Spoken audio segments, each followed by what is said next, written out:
Death by Pecking Duck, the accumulation of child trauma.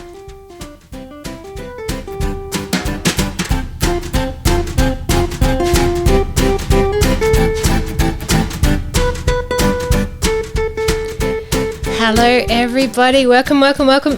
We are here on Signposts for Living with Dr. Kirsten Hunter, and we are here with a very special guest, India Bryce. Okay, so do you get called Indy or is it India? Both. Coolest name. Many other countries as well. What do you mean? I get China, I get Pakistan. What? Instead of India? That's odd. It is odd. It's a long-running joke since high school, that one. Pick a country. Yep. That's odd. Okay, everybody, gorgeous India is here, and we are talking about child trauma.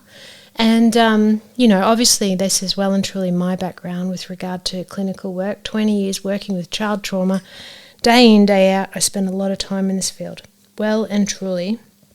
And I get to see people come out of the darkness and feel heard, feel understood, get language around what's going on, help them to process. A lot of people say to me, how can you be a psychologist? You deal with so much dark stuff.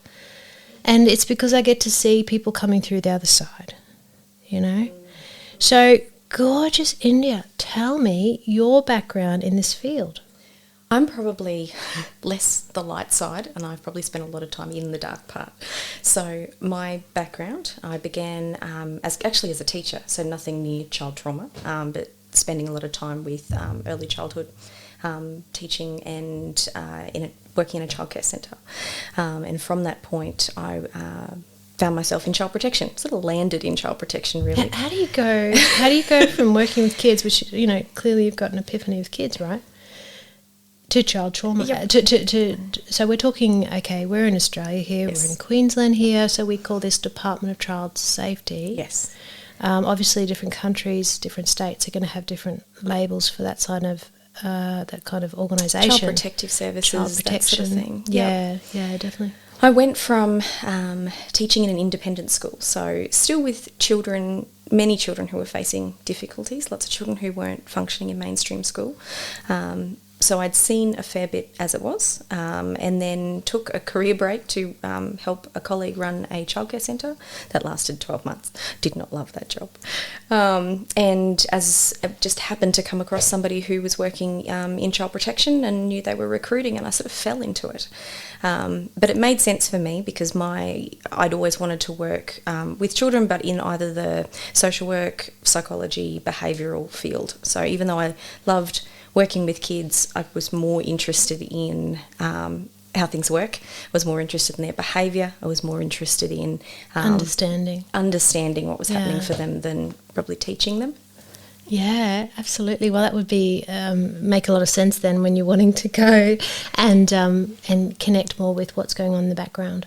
Absolutely. So from there, I began with what's termed child safety here and is child protective services and a lot of other places as an investigator. So I spent all of my time in child protection in the investigation space. So how much time?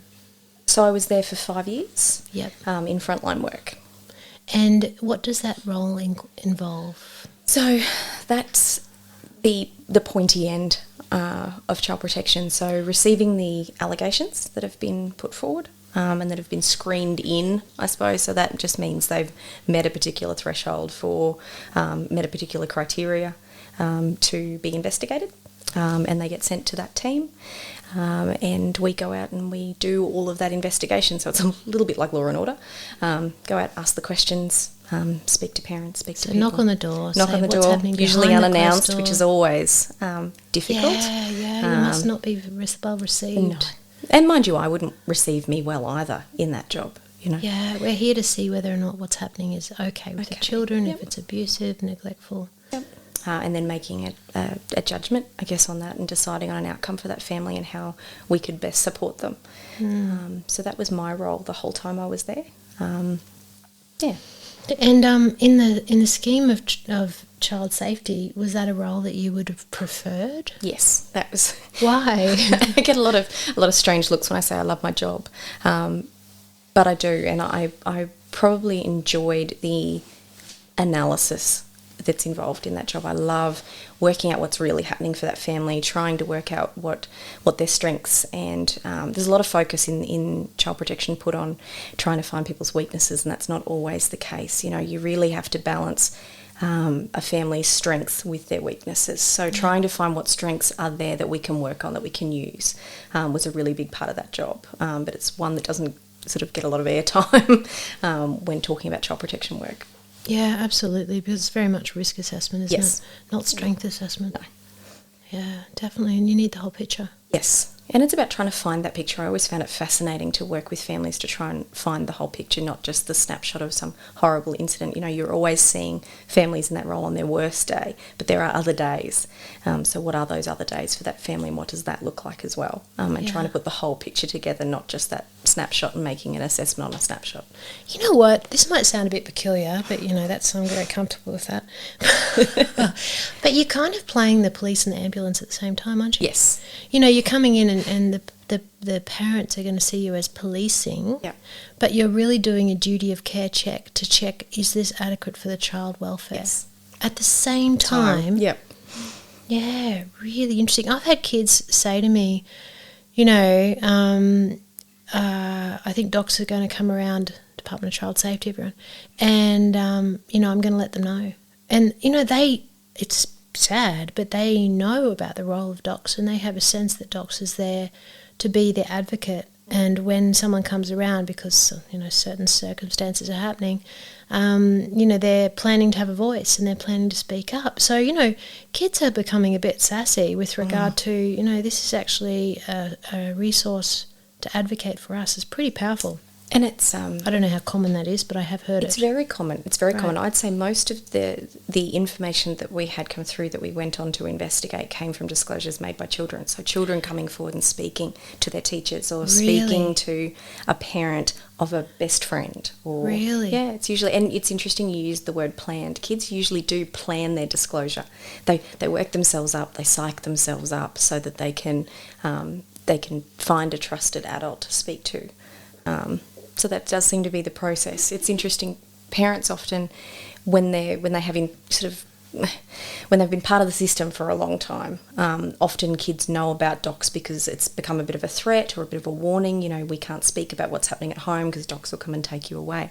But with that also comes an acknowledgement for the child that docs are there to take you away if something's not right. So it sort of it's a bit of a double-edged sword, I suppose. And it's not that simple. It's not a case of take the kids away. That's a last resort. That's really not supposed to be the role that child safety plays. I think it's about increasing transparency, accountability, a standard. Absolutely. Yeah, absolutely. I mean, if I had a magic wand, I would go and increase docs funding by 100%. And that's the thing. We talk about a broken system, but the system's less so broken. Do we talk about a broken system? Let's go back. What? There's a rabbit hole for us. Yes. Yeah. No, seriously, I think any government department gets a pretty bad rap, and I think that Department of Child Safety is really out there for people to have a very negative, let's quickly jump on the bandwagon here. It's media driven, isn't it? Incredibly good work. Yes. And I see that all the time.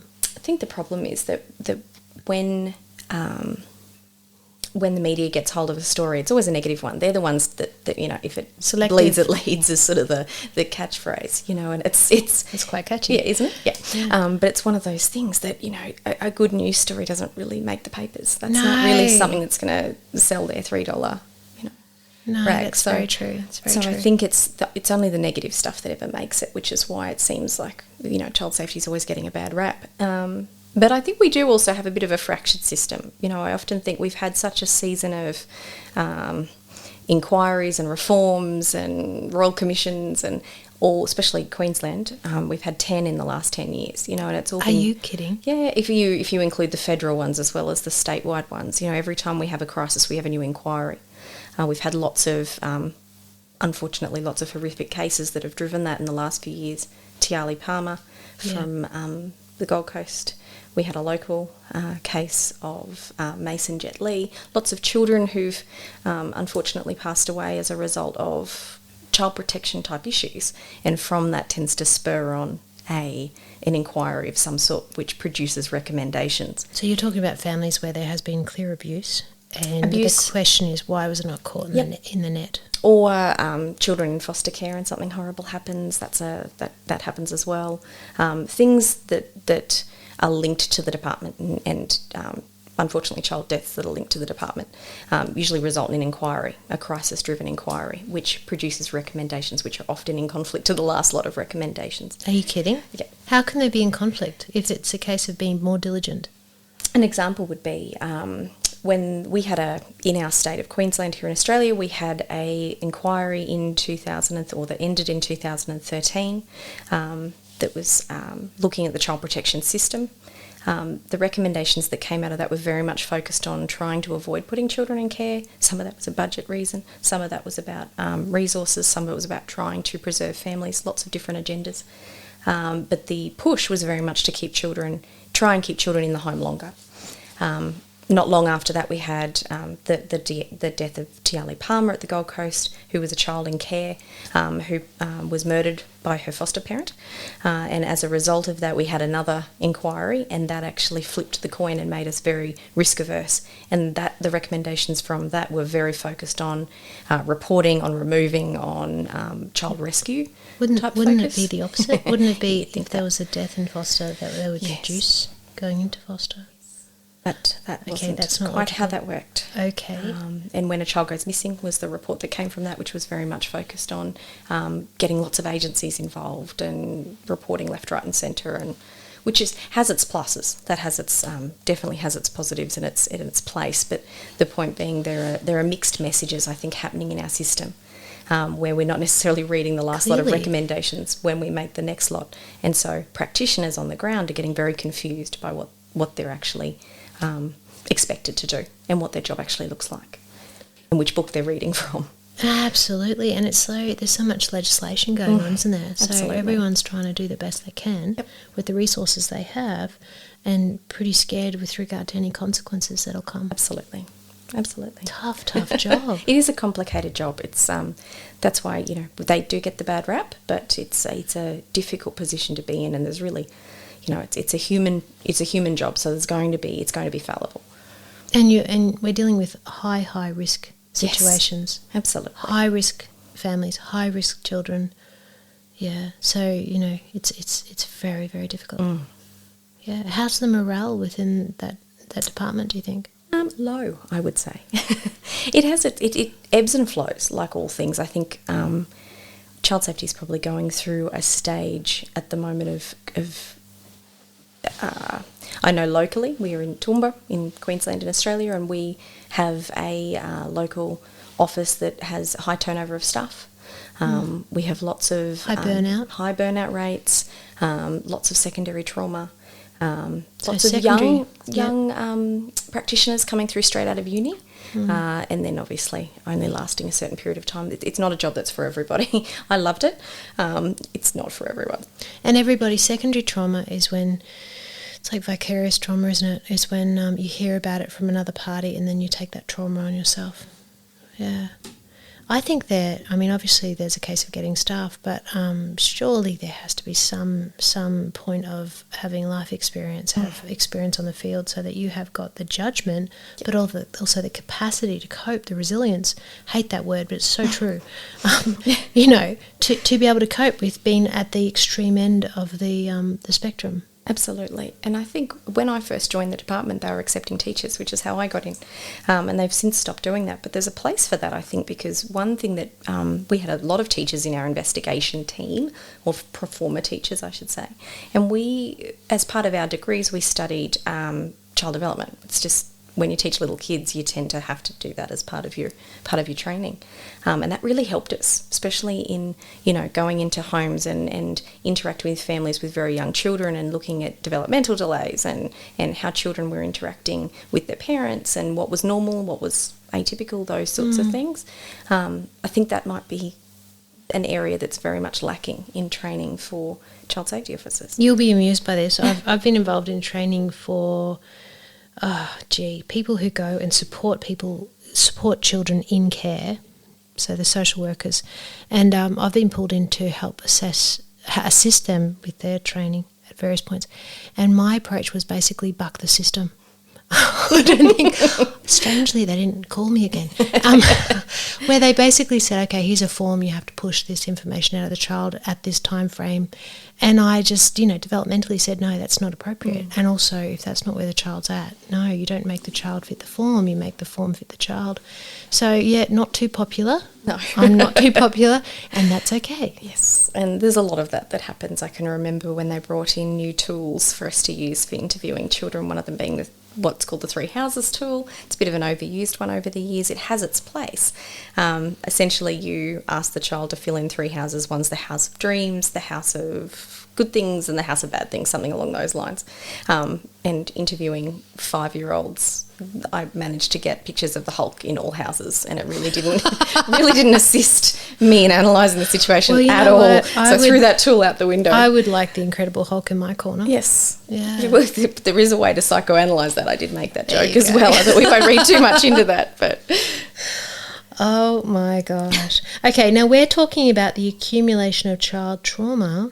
Can you tell me what comes to mind with that? Absolutely. So my pet passion, I suppose, has always been cumulative harm. Pet hate. Yeah. A bit of both. Love-hate relationship. Got it. Probably started for me in the department when you were going through the levels of rank, I suppose. You had to do assignments for each one. And so one assignment asked me to write an essay on a policy that was lacking, which was a loaded question for the department. And I found cumulative harm. Cumulative harm being something that was very much brought up in our conversations with other workers. It's something we talked about when we looked at risk assessment. We talked about accumulation. Cumulative harm being the impact on a child from repetitive and prolonged experiences of which is why I came up with the idea of death by pecking duck. Yes. And you thought, yes, it's fabulous, it's great. Yeah, it is this like small tip, accumulation, build up, deterioration of the child. Yep. There you go. And I love that the imagery that comes with this pecking duck, because it implies that it doesn't have to be one big horrific incident of pecking. It can be these tiny little, almost like Chinese water torture over a period of time. Exactly. You're just picking away at a little bit. I once owned a duck that did peck. Did peck. Yeah, so it's got resonance for me. And I guess there's often this over focus on the big events. We get a lot of attention around sexual abuse. We get a lot of attention around physical abuse, but things like emotional and neglect often just aren't quite as spoken about. They're not quite as people aren't quite as aware of the impact of those things, and sometimes they can be much more pervasive because they can be more constant. There's essentially what cumulative harm does is it provides this ongoing message that overrides all the good messages. Basically, reinforces for the child these horrible adverse experiences. So we're talking about neglect here, aren't we? Neglect and abuse. And abuse, yeah. It can be both. It's often all. Often neglect goes hand in hand with all the others. On almost every case I ever investigated, there would be, the things that were coming to the attention of the department and the department being child safety, would be things like a disclosure of sexual abuse, or a child showing up with a bruise at school, or something significant like that. But once you started to explore what was happening for that family, there was often neglect in almost all cases as well. It just went hand in hand, whether it be financial issues due to drug misuse, or mental health, or just general entrenched issues of over time. That intergenerational, we call it, where for lots of different generations, from grandparents to parents to the child, of just a way of living that's below par, I suppose. And there's this undermining of the child's worth. Yes. Isn't there? There's these messages of, you're not good enough, you're not okay, you're deficient, you're a failure, you're a reject in some form, you're not important. Yep. All eroding. And it's the eroding that comes from receiving that message over and over and over again. And that's where the damage lies. So they're not just receiving it once with one horrible incident. It's just slowly filtering through everything that they do. It must be incredibly difficult to document that. Very, and that's the problem with it, which is why it's my pet. It's almost impossible to take a case to court based on cumulative harm. It just has no standing. It's Even very though hard it's to profoundly detrimental to the child. Very hard to prove. It's quite ambiguous. It's almost an intangible concept. I would say it's the hidden danger. Absolutely, and it's also very future focused. So it's all based on symptoms and outcomes that you might see down the track.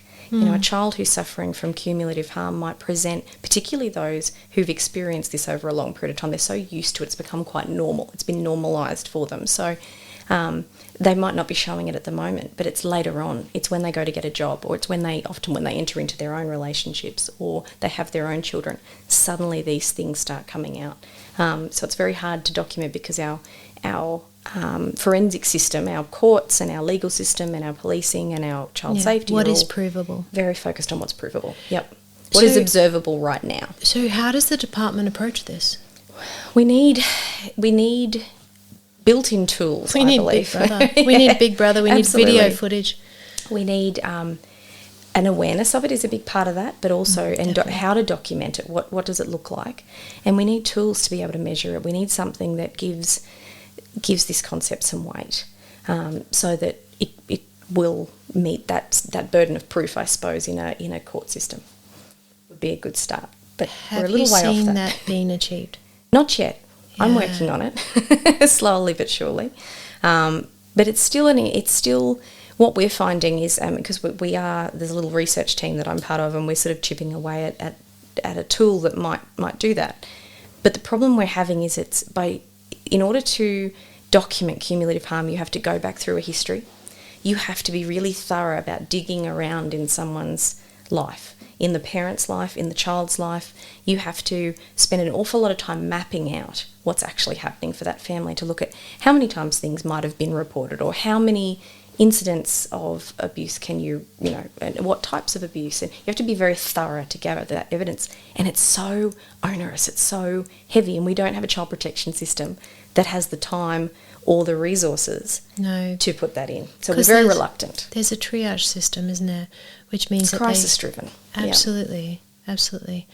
I'm not proud of this at all, but as you know, I see a lot of kids and clinically, and the kids that are sexually abused, I'm on the call. I have Department of Child Safety on speed dial. They might know me by name. And I call them and I say, okay, this disclosure has happened. I shoot through a child statement. I send it to the police, parents, and taken very seriously.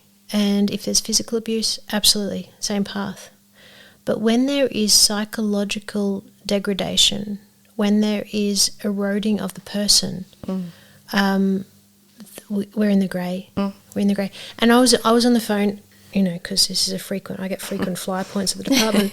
Mileage. I do. Seriously, they say, hello, how are you? Not good. And and I was explaining, look, this is the situation in this family. This little person's terrified of this parent. This is the tone of the language. This is the highly volatile situation. This is the language that goes at the child's person, the personal attacks that happen. This is there is not contact made, but this is the body language of the parent. Very, very, very intimidating, very terrifying for the child. The child is terrified of his parent, and this has been happening for years. And I've said to the department, these are the facts. Let me give you all of these facts over time, the consistent picture across 3 children of varying ages. And then I've said, I'm telling you all of this, but I understand the system. I actually know that you're really, really restricted in your reporting capacity. And it's this incredible gap, isn't it?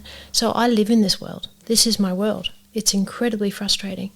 And you've tapped on a really important gap and issue that comes through, especially when you're connecting child protection to the family law system as well, is this idea that there's often repeated reports of these things. And that's the other gap in child safety, is we tend not to go back and look at all the reports that have led up to the one that they're assessing at this moment. I'm surprised. I thought that as a file got fatter, as it became a better doorstop, you would look at it closer. That comes down to best practice. So there's no, when it comes through intake, you're supposed to download the departmental report, but there's nothing that actually says you have to read it. There's also a misconception. So when a notification or when information comes through to the department, it's either deemed suitable to investigate, so it meets that particular threshold, in which case it will be called a notification, or if it doesn't meet that threshold, it's kind of pushed out and it's still recorded for future reference, but it's just a concern report, so it sits over there, and they mount up. The problem is, because they didn't meet that threshold, no one ever looks at them again. They say, oh look, there's 12 of these reports, but they weren't investigated. But actually those often tell a bigger story than when there's been an investigation. A pattern. Yeah, they're the pattern. They're the things we should be looking at, and that's often, good practitioners will do it, but it is often missed. It's one of those things that's where you're going to find your evidence of cumulative harm, because it's these low level, I'm using air bunnies at this point, these low level events that never meet anybody's threshold, but over time mount up. Absolutely. And so you left the Department of Child Safety. How did that come to be, and where did you go, and where are you now? I ended up at our local university, so the University of Southern Queensland, which is in our hometown of Toowoomba. And I ended up there. I probably wasn't ready to leave the department. I really did enjoy my job. However, it was probably time. I was getting to that point where cases were starting to all bleed together. And I was getting a little bit jaded, so it was probably time. Less fresh. Yes, yeah, I was coming to expect it. Do you know, clinically, jumping in, I hope you don't mind. Not at all. People say to me, what field would you specialise in? And I'm trained in everything, and I'm a bit of a excitable puppy, and I actually purposely work across the field in all clinical areas with all populations, literally children, teenagers, adults, couples, across all the clinical fields. I probably don't do a lot of PTSD with veterans. That's probably an area that I think they look at me as a granddaughter, and it doesn't go well. But apart from that group, I refer them on. I work everywhere because I want to stay fresh. Yes. I need to stay fresh. It keeps me fresh, because I think if I worked in one field, in saturation, I would become saturated, and I can really understand with what you're saying. Absolutely. I'm known as a child psychologist, which is ironic because it's only about 30% of my work.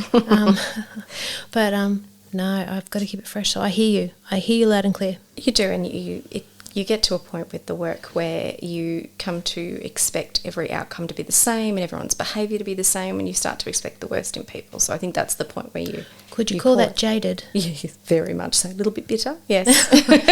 Not quite twisted. No. So you thought, okay, so time to look go, around. but it was really just, again, one of those serendipitous things that there was a position that came up at the university that was in child abuse, and it was in the education faculty. So I neatly fit there because of my teaching background and my child abuse experience. Your two worlds came together. Yep, which was just an odd thing to happen at the right time. So worked out well. You said thank you. I did. And they said thank you. So so now you're researching this area of child protection. So what I wanted to do, so studying a PhD is one of those things where you have all these big shiny ideas and you eventually have to cull them somewhat to make it manageable. So my big plan was to study cumulative harm more broadly. I really wanted to come up with that tool we're talking about, but I've since narrowed that down to a particular area of interest that came out of teaching students. So the courses that I teach are all devoted to child abuse and neglect. They're child abuse and neglect for helping professionals. So when people are training to be teachers, Yep. You're teaching them to look out for markers. Absolutely. And to look for risk factors. Yep. And guidance officers in schools. Those Full sorts of circle. things. Yes, Full absolutely. circle. Okay. Absolutely. So from there, it was a real trend that a huge number of my students had their own backgrounds of trauma, of childhood adversity and childhood abuse and neglect. I'd say anywhere around the 60%. Huge population. And it was affecting their ability to obviously engage in the course, given the content. So they were being triggered? Very much so. Yeah. But also just generally, getting through the course material, getting through just what's expected of university life, lots of extension requests, lots of dropouts, those sorts of things. So I became very interested in what motivates somebody with their own background in trauma to then go and choose a career in the same, to help others, basically. So that's what my studies are in now, is looking at those career motivations for people with a background of child abuse. And what have you found? It's been very interesting, very interesting. Because you're on the tail end of your PhD. Yes. So soon I'll be saying Dr. India Bryce, everybody. I do like, it has a good ring to it. Anybody who says they don't do this for the doctor is lying. I've yet to get an upgrade on an airplane. I try it. I will use it. Yeah, good luck. Yes, so very interesting. The most interesting part of the whole project has been the pocket in the middle, which was talking to real people. I spoke to 12 individuals who have gone into helping professions, various ones, social workers, a couple of probation officers, some counsellors, a whole gamut of things, some teachers, and just asked them about how they felt their lived experience was linked to their career choice. And it's just been, there was a few interesting things that came out of that, but the biggest one was it was not the accumulation of big things. It wasn't the accumulation. It wasn't one particular incident. All of them experienced, in fact, none of them experienced any one major event. They'd all experienced just low-level family conflict was a big one. Lots of my participants were older and came from backgrounds of Irish Catholic backgrounds. There was a few Polish backgrounds in there. Some very traditional families with traditional patriarchal structures. So very, very male-dominated and strongly held family values with big families, lots of families of 9+ children. So very community-orientated people. But with lots of issues of poverty, of marital conflict, and just low-level issues. Nothing, no major thing. Lots of alcoholic fathers, ironically, as well. Cumulative trauma. Yep, absolutely. Cue the death by Pecking Duck. Yep. Except they weren't dying, they were wanting to help. Yes. So a big part of my findings from that study has been around this idea of reauthoring. People using their career stories to rewrite their personal stories. That's really how that's going. So the idea of life narratives being altered for the better by adding their career story to that, and that the career story changes the life story for them and takes the negative and turns it into a positive. I think life's always about finding meaning. Absolutely. And that was the biggest theme that came out of the whole study, was that their career was really just a meaning-making activity for everybody. Well, that's a pretty good punchline. Yep. Everyone benefits. Absolutely. There you go. And where do you want to go in the future with this? Oh gosh, is that a bit ambitious? Because okay. So when I submitted my PhD, I felt like I was having a divorce. Yeah. It was a case of be gone. So it's probably not a good question to ask about your future research ambitions. I think I'll probably circle back. I might take that back. Yeah. I think there's probably 2 places I want to go. I'm very interested to see how knowing more about why people choose these sorts of careers, given their background, how they can be better supported in the workplace, because whilst their motivations are good, there are downsides, there are shadow sides to that. Their practitioners are more likely to suffer from burnout, they're more likely to be exposed to that secondary or vicarious trauma we talked about earlier. So it has to be managed through supervision or staff support, that sort of thing. But they have to feel like it's a safe place for them to speak about that sort of thing. Have I ever told you how I came to be a psychologist? No. Neil Young. It was unexpected. No, it's a good story. So I grew up with my beautiful mother, right? And she has this beautiful heart and is just full of love. She's the mother duck. You've met her, hey? Yes, yeah. I have. and so through my childhood, she fostered 17 kids. I didn't know that. Yeah, so I grew up with I was one biological sister, and 17 foster kids. Wow. Yeah, and so I grew up with, so there were 3 that were there for their childhood, literally their childhood. So Jan is mum, my mother. But the rest were there for short term, so 6 months. So they were there until life settled, until they could work out their place. And so I grew up with it being quite normal to being exposed to the absolute wealth of trauma with children and kids from all different backgrounds. And that was normal to me. So I wasn't kind of that kid who was, living the nice cushy life and it was the other people on the other side. They were in my home. They were in my bedroom. And Neil Young, I was sharing a room with a gorgeous girl called Samantha. And she was 2 years older than me. I can't remember how old I was. Probably 8, she was probably 10. And I was a very streetwise kid, as you would be with this childhood. And anyway, her mother arrived and her mother had schizophrenia. And I already knew what that was at the age of 8. Don't know if this is a good thing. And, no, I think it was. I no judgment, lots of compassion. Yeah, and very safe. I was never abused or anything within the home. Interesting story. So anyway, I shared a bunk and Samantha said, my mother's here, don't leave. I said, right, I'll be a good little 8-year-old and I'll stay. And in came the mother, and the mother climbed into bed with her, and the mother said to her, darling, I've burnt down the house. It's like that. And Samantha said, okay, Mum. But don't worry, I did it for God. Gordon O. Denver, John Denver's brother. And you can only laugh, really. And then her mother left, having shared the good news, and poor beautiful Samantha cried herself to sleep because I knew that she had her rubber collection in that house. Oh no! So that was my introduction to the trauma that adults can cause children, and how children can arrive as little barbed wire creatures. Yes. But then when you get to know them, they're just beautiful little marshmallows.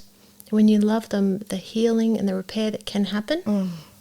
And I went, well, what's more meaningful than that? Absolutely. Oh, look, and it's one of those things, that I take my hat off to people who foster children because it is such a tough job, but I also take my hat off to the children that live in that house, the biological children, because it's a very, very tough space. It's very tough to be the biological child inside that setting. Much more complicated than anyone gives it credit for. Yeah. It's you're exposed, as you said, to all sorts of things that you wouldn't normally be, and you sort of have to find a different place than what those of us who just had an average biological upbringing without other children coming in and out. My opinion is that it's actually being brought up in a tribe. Yes. Do you know what I mean? Like if you think of a tribe, you don't get to go close your doors and have like the squeaky clean situation. You have the whole spectrum. Yep. And I think that's a beautiful thing. A beautiful, beautiful thing. Yeah. It's interesting that was your motivation. My mum was, and you've met my mum.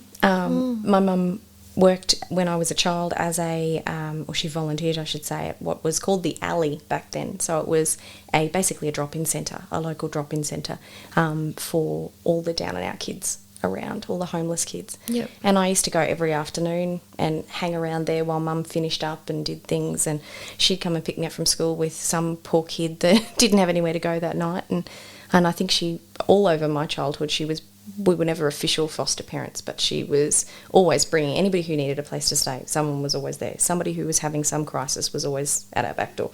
So it's interesting. It does expose you, and that was what I put down as one of my motivations for getting into this. Is I had seen fairly early on what other people can experience and how harrowing it can be. So I was always not exposed to in a negative way, but exposed in an enlightening way, I suppose. Well, I think it cuts down the us and them stigma. Absolutely. There's a very fine line between us and them. There is no us and them. There is no us and them. It's just circumstance. It just takes circumstances to go from one side, again with the air bunnies, but one side to the other, Absolutely. Very fine line of experience. Well, we don't have an answer. No. We have a problem. But I get to work in the world of accumulative trauma, and I get to help children to have a voice. I literally write child statements. That's literally what I write, and I quote what children are saying. And I educate children and say, hey, your sense within yourself that, you want to feel safe, and you want to have messages of, you know, celebration, affirmation, of support is valid, and it's not okay that you're hearing these things. It's not okay that this person is intimidating in their body and in the objects that they might have around you or throwing at you, right? I never touched you, it's not abuse. Not true. Anything intimidating is abuse. So I feel incredibly honoured, and I know it's a bit of a wanky word, but I really mean it. I feel incredibly honoured to be on the inside of that, and I really love it. But it is a very grey area that the perpetrators take advantage of. Absolutely. It drives me nuts, but I don't bother getting nuts about it because it achieves nothing. I'm a very pragmatic person. So, so I hear you, I feel you, we're on the same page. Can I ask you a question? Please, please. There's often a misconception in child protection, particularly from that policing side, that children, when they're giving their version of events or their statement, I suppose, that any child under 4 isn't going to give a good statement. They're not going to give good information. Obviously, the standard of what police are looking for is of a particular level. But in your experience, is there value in the statements of much younger children? That's a fantastic question. It actually depends on their verbal IQ. So, you know, if kids are very verbal, then absolutely. And you can tell that they're going to use child language. So, you know, I just had one where we've had an incredibly good outcome. The child was 4 years old, and the child used the word bone with daddy's bone.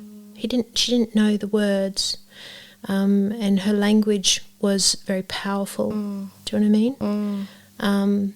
You know, pink, sticky, the language, descriptive, incredibly age appropriate, very powerful, very clear, and with that came the outcome of her being protected from him. Another couple of kids, I've had siblings 4 and 6. And they were able to use their age-appropriate language, but very clearly telling the story of information that they wouldn't know if they weren't exposed to that. But sadly, I have little boys who are not as verbally astute and able to, use language.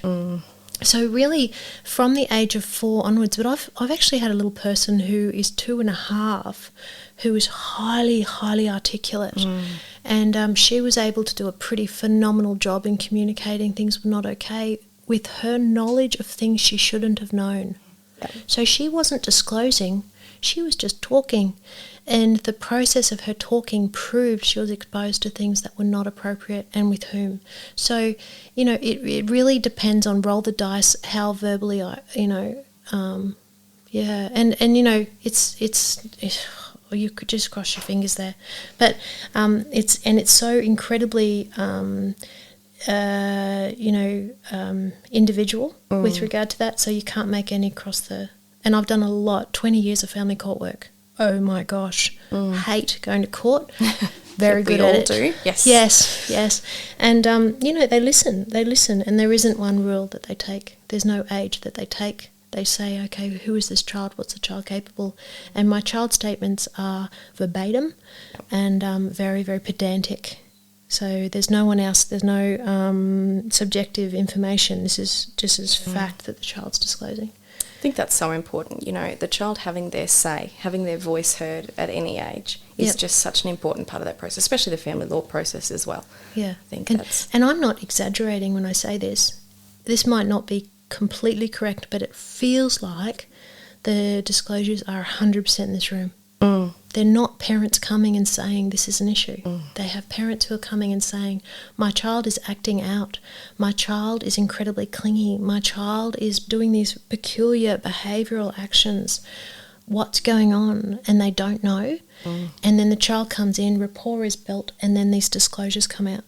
And I'm the person who has to tell the parent what's happened. And I'm the person who has to disclose it to Department of Child Safety, to the police, parents, and then lawyers. So, frontline stuff. And, but no, definitely it's up to where the child's at and what the child, once they're feeling safe and within their own vocabulary. That's the important thing too. You know, I was speaking to an adult survivor of child abuse a few weeks ago, and she was, discussing her childhood experiences of having to go to police and disclose. And she was saying she had been able to disclose to a female police officer, but if the experience had been in the other way, where it had been a male, because often they are, especially, I know our local police, there's more males than females, and that's just how it goes. It's a very intimidating experience, and I think sometimes we dismiss children when they can't speak. When you sit them in a room, in a very legalised space, a very forensic space, very clinical space. Which an adult would be intimidated in. Yes, absolutely. And they've just been, grabbed out of school. There's not really any warning, and they're asked all these questions from people they don't know, and then, something comes out however many weeks later to somebody they trust. You think, well, what? They didn't say anything the other day when we asked them. Of course they're not going to. I think tapping into that idea that it has to be a safe space, it has to be a safe person, it has to be... Well, I had a couple of detective sergeant people here the other day, and they were saying to me, why did the child disclose this to you and not us? And I said, well, were you sitting on the floor? And they said, no. And I said, were you wearing that tie? Yes. Well, don't do that. No. It's a child, it's not an adult.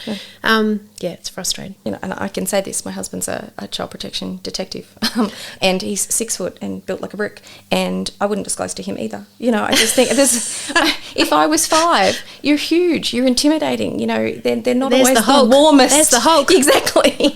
They're not always the warmest. They need to be people. wearing like pajamas or something. Absolutely. Really comfortable. It's a scary thing for kids to go through. So I think, understanding the importance of rapport and relationship for a child who's experienced trauma is so important. We want child disclosure. It has to be child-centered. Absolutely. Jump into the child world. Yeah. Yeah, definitely. With the Hulk. Would your husband go wearing one of those, what are those things? He would most definitely not. No. I'm thinking pink Care Bears. Yeah. Very large pink Care Bear. Well, you know what, we better wrap up. I am incredibly appreciative of your time, of your brains, of your heart, your passion, and I won't ask where's next because I know you just consumed with where you're at, but it's an incredibly meaningful area and incredibly expressed, communicated. This whole issue of let's just not look at obviously the big scary abuse is very important. Absolutely. But that incremental, accumulative, which is kind of, as we say, death by Pecking Duck, which is about eroding the child's self-esteem, their sense of security, and their sense of the right to have a voice. So it's so incredibly important, and we just have to find a way for the perpetrators not to use that grey space. Absolutely. Drives me nuts. I could go on, but I won't. Everybody, this is India Bryce, and thank you so much for coming. Absolutely. Okay, now, will you listen while I do my little social media? Absolutely. Have you heard that I'm learning about this? I have. Okay, everybody. So my website, kirstenhunterauthor.com, Facebook page and Instagram, Kirsten Hunter Author, Twitter, Kirsten Hunter AU, which could be author or Australia, what do you think? YouTube, Psych in Your Car, which is also on the podcast. So here we are with Dr. Kirsten Hunter, Signposts for Living with Dr. Kirsten Hunter. And if you are new, come along and prescribe. That would be wonderful. And please jump on. Let us know what you're thinking. Let us know what ideas you want us to, chew the fat on, and we'll see what we can do. I'm pretty versatile. I'm a curious cat, and I like to go everywhere. Thank you, India. Thanks, Kirsten. Appreciate it, darling. See you later. Hey. Bye.